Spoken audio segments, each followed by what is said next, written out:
요한복음 20장 1절부터 10절 말씀입니다. 주간의 첫날 이른 새벽에 막달라 사람 마리아가 무덤에 가서 보니 무덤 어귀를 막은 돌이 이미 옮겨져 있었다. 그래서 그 여자는 시몬 베드로와 예수께서 사랑하시던 그 다른 제자에게 달려가서 말하였다. 누가 주님을 무덤에서 가져갔습니다. 어디에 두었는지 모르겠습니다. 베드로와 그 다른 제자가 나와서 무덤으로 갔다. 둘이 함께 뛰었는데 그 다른 제자가 베드로보다 빨리 달려서 먼저 무덤에 이르렀다.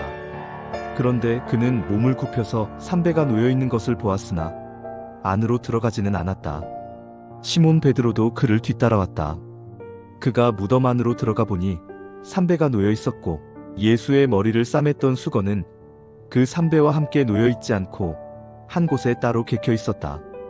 그제서야 먼저 무덤에 다다른 그 다른 제자도 들어가서 보고 믿었다. 아직도 그들은 예수께서 죽은 사람들 가운데서 반드시 살아나야 한다는 성경 말씀을 깨닫지 못하였다. 그래서 제자들은 자기들이 있던 곳으로 다시 돌아갔다. 아멘. 안식 후 첫날 일찍이 아직 어두울 때, 우리에게 익숙하게 말한다면 주일 새벽을 말합니다. 주일 새벽 막달라 마리아는 무덤에 왔습니다. 그런데 와보니까 무덤이 열려 있는 거예요. 이 무덤 문은 우리가 지금 아는 현관문과 같은 형식은 절대 아닙니다. 돌무덤입니다. 굴을 파서 그 안에 시신을 안치하고 그 입구에는 큰 돌을 굴려다 놓았습니다. 그러니까 들 수도 없이 굴려서 놓는 그 크고 무거운 돌이 문의 역할을 했습니다. 그런데 그것이 열려 있는 겁니다. 마리아는 매우 당황했을 겁니다. 지금도 다른 사람의 무덤을 열거나 파헤친다면 사실 놀라고 화가 나지 않겠습니까? 그래서 마리아는 곧장 예수님의 제자들에게 달려가서 이 소식을 전해줍니다.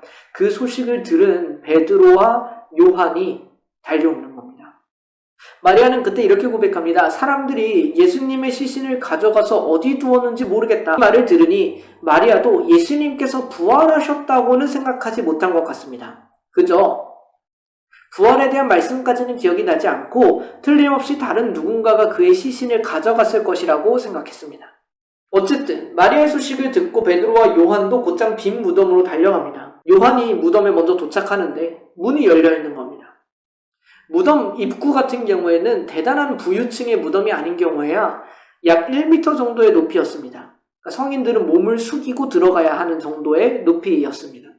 그 입구에 들어가면 침상 같은 게 있는데 그곳에 시신이 1차적으로 안치됩니다. 요한은 열려있는 문으로 먼저 그 모습을 보았습니다. 그 침상 위에는 세마포만 놓여 있었습니다.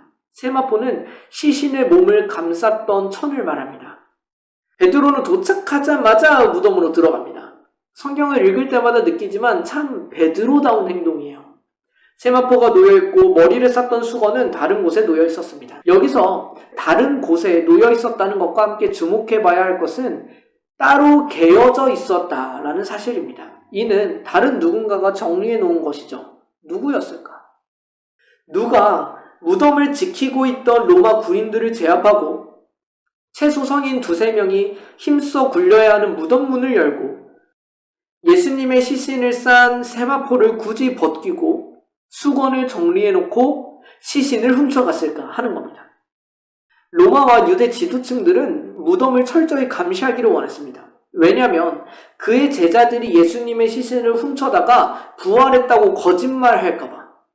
그래서 그들은 시신을 훔칠 생각은 하지 않았습니다. 오히려 아무도 훔치지 못하게 철저히 막아야 하는 것이 그들의 입장이었습니다. 반면 그의 제자들도 마찬가지입니다. 그들은 모두 두려워서 숨었습니다. 사실 시신을 무덤에 안치할 때도 제자들이 아니라 니고데모 그리고 아리마대 요셉이라는 사람이 예수님을 모셨습니다. 본문에 기록되었던 것처럼 제자들은 집에 있었습니다. 집에 있었다는 표현보다는 두려워서 밖에 잘 나가지 못했다는 표현이 더 적합할 것입니다. 그들은 아무것도 할 수 없었습니다. 그렇다면 우리에게는 여전히 질문이 남습니다. 누구일까? 유일한 대답이 이것입니다. 다른 누군가가 아니다. 누가 로마 군인들을 제압하고 무거운 돌문을 열고 시신을 감싸던 모든 천을 풀어내고 나왔을까? 예수님이십니다.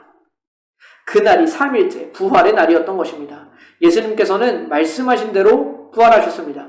그러나 제자들은 아직 부활을 알지 못했다고 기록되어 있습니다. 그들은 집으로 돌아갔죠. 아마 방법이 없을 것입니다. 누구의 소행인지도 알 수도 없고 알 방법도 없습니다. 자신들도 쫓기고 있는 상황에서 누군가에게 도움을 요청할 수도 없습니다. 그들은 그저 집으로 돌아가야 했죠. 우리가 믿는 예수님께서는 십자가를 지시고 돌아가시는 것으로 끝나지 않으셨습니다. 부활하셨습니다. 그분은 참으로 하나님의 아들이셔서 우리 인간들처럼 죽음으로 인하여 절망하시는 분이 아니십니다. 그분은 죽음을 이기시는 분이십니다. 마침내 말씀하신 그대로 부활하셨습니다. 예수님의 부활을 믿는 것은 너무나도 중요합니다. 그분이 우리의 죄를 위해 십자가를 지셨다는 그 진리도 당연히 중요한 거 맞습니다. 그러나 성경은 십자가의 고난과 죽음만을 알려주지는 않습니다. 그것이 끝이 아니니까. 그 끝은 부활입니다. 생명입니다. 죄와 죽음을 이기는 승리가 성경이 말하는 진짜 결말입니다. 그렇지 않다면 우리는 지금 이 제자들의 모습과 같을 겁니다. 예수님은 존경스러운 분이시고 예수님은 대단한 분이시고 예수님이 날 얼마나 사랑하셨는지도 기억하고는 있습니다. 그러나 할 수 있는 것이 없는 겁니다.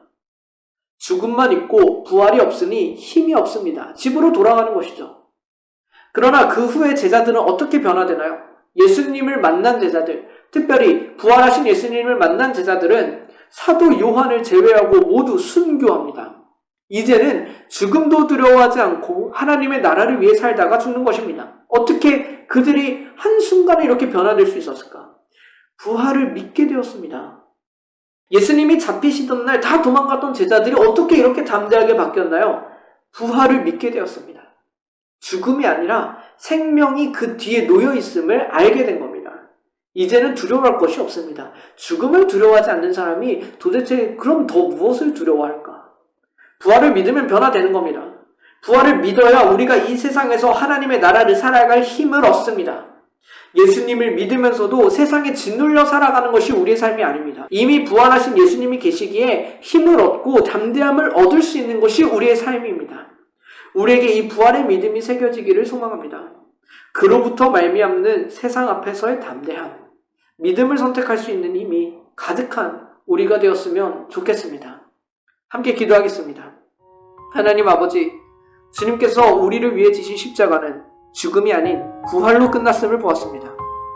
주님께서는 죽음까지도 극복하신 승리의 주이십니다. 이 말씀 앞에선 우리는 주님만이 참으로 생명이신 줄로 믿습니다. 부활의 믿음을 가지고 담대함과 힘을 얻어 나아가는 우리가 되게 하여 주십시오. 세상에서 늘 도망쳐오고 믿음이 있으면서도 담대하지 못했던 모습들을 뒤로하고 참된 생명을 가진 자의 모습으로 어떤 두려움이 찾아와도 힘써 믿음을 선택하는 우리가 되게 하여 주십시오. 우리의 모습 속에 두려움과 고민이 아닌 담대함과 믿음이 더 나타나기를 소망하며 부활하신 우리 주 예수 그리스도의 이름으로 기도드립니다. 아멘.